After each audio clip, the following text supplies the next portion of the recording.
Tignan mo ang sarili mo ngayon. Hindi ka pagod, adik ka sa dopamine. Cellphone, corn, walang tigil na scroll. Sinanay ang utak mo na piliin ang aliw kaysa lakas. Kaya ganyan ka ngayon, mahina, sabog ang focus at parang walang direksyon. Hindi ka napadpad dito ng aksidente. Alam mo yan, may parte sa'yo na alam na nakaikot ka na naman sa parehong impyerno. Tuwing gabi may pangako ka sa sarili mo. Last na to, tapos kinabukasan basag na naman. Unti-unti, may nawawala sa'yo. Hindi lang disiplina, ikaw mismo. Kasi kapag talo ka sa sarili mong isip, hindi lang pagod ang mararamdaman mo, kawalan. Walang nagsabi sa'yo nito kaya makinig ka mabuti. Hindi disiplina ang problema mo, inagaw ng modernong mundo ang utak mo. At kung hindi mo to babawiin ngayon, ang bukas mo pareho lang ng kahapon mo. Sa mga susunod na minuto, ipapakita ko sa iyo ang sistema para mabawi ang control sa isip mo, sa lakas mo, at sa buhay mo. Manood ka hanggang dulo kasi posible na ito na yung sandali na titigil ka ng maging addict sa pixels at magsisimula kang tumayo bilang lalaki. Ganito yan. Bawat 10 minuto, hawak mo ang phone mo, reels, stories, shorts, kahit walang kwenta, tuloy pa rin. Hindi ka bored, overstimulated ka. Sinakop ang utak mo at hanggat hindi mo binabawi yan, kontrolado ka ng aliw at ng kalibugan. Huwag mo nang lokohin ang sarili mo. Maging honest ka, hindi ka matatalo ng tukso kung malinaw ang isip mo. Pero ngayon, sabog ang reward system mo. Kaya ito ang gawin mo. Sa unang 7 araw, walang phone binge, walang scroll, walang entertainment overdose. Hindi konti lang, hindi sandali lang, wala talaga. Trabaho, libro, katahimikan. Kailangan maramdaman ulit ng utak mo ang pagkabagot. Doon bumabalik ang tunay na lakas ng focus. Ito ay hindi lang basta detox, hindi ito pahinga.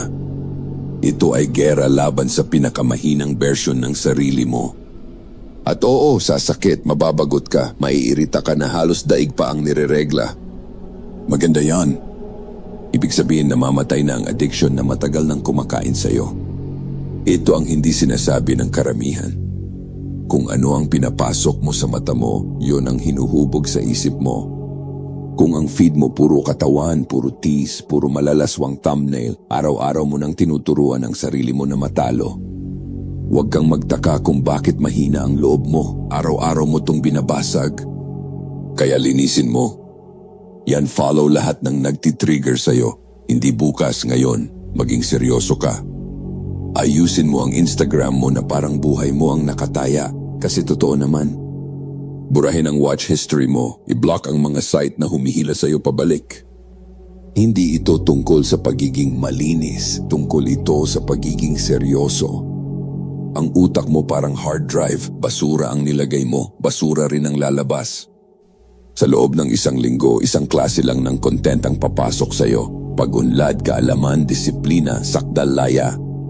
Mapapansin mo to agad, hihina ang udyok, lilinaw ang isip, madidiri ka sa kahinaan at muling ma-realize mo ang purpose mo bilang lalaki.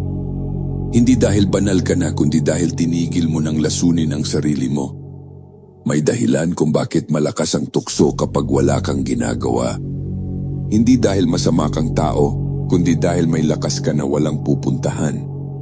Kapag hindi napapagod ang katawan, ang isip ang gumagawa ng kalokohan.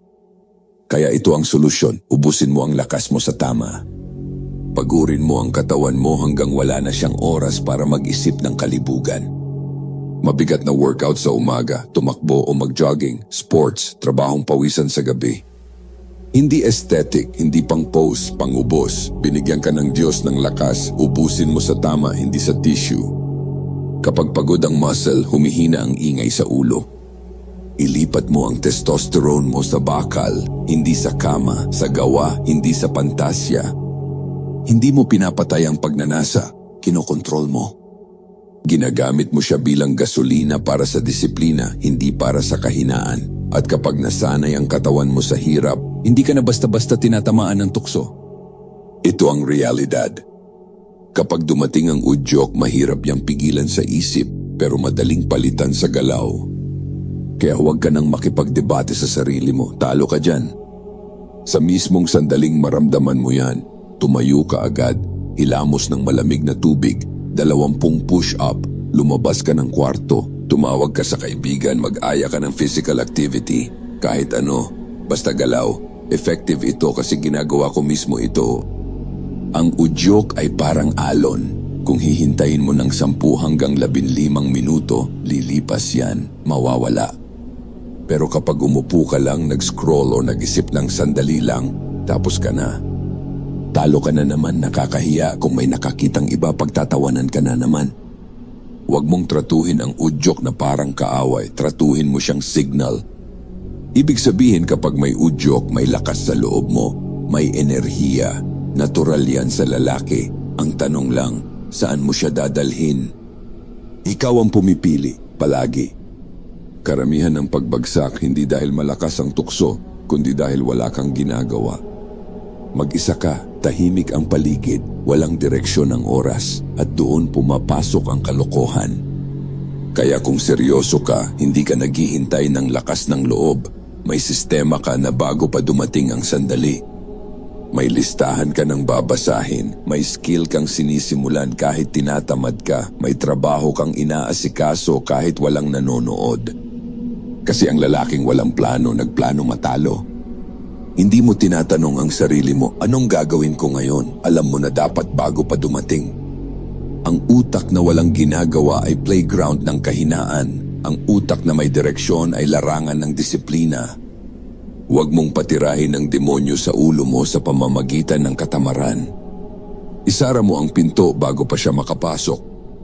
Ngayon itanong mo to sa sarili mo. Sino ka ba talaga?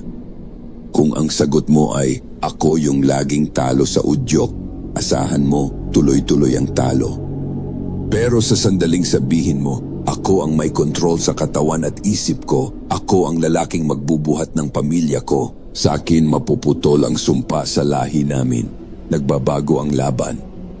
Hindi dahil naging madali, kundi dahil malinaw na kung sino ka. Ang self-control ay hindi talent, hindi rin regalo, pundasyon yan. Kapag wala ka niyan, ang mundo ang kokontrol sa'yo.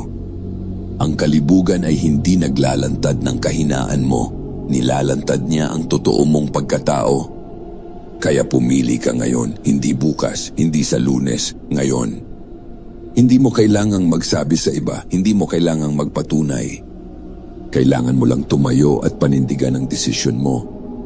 Humingi ka ng tulong at gabay sa may likha sapagkat hindi mo ito kaya mag-isa. Ito ang laban ng isang lalaki laban sa sarili niya.